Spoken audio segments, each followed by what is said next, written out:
Hi guys, আমি বর্তমানে জয়পুরহাট জেলা পাঁচবিবি থানার একটি ঐতিহ্যবাহী নদী এখান থেকে বয়ে গেছে। এই নদীটার নাম তুলসীগঙ্গা নদী।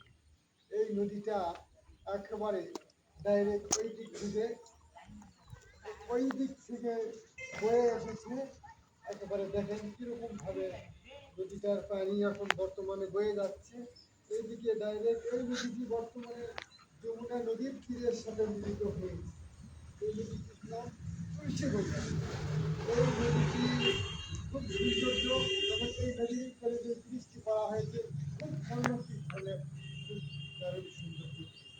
যদি এই চিত্রানীগুলি ওই ছবিটি এই ভিডিওটি যদি আপনাদের ভালো লাগে অবশ্যই ভিডিওটিতে কমেন্ট করবেন ও শেয়ার দিয়ে সবাইকে দেখার সুযোগ করে দেবেন।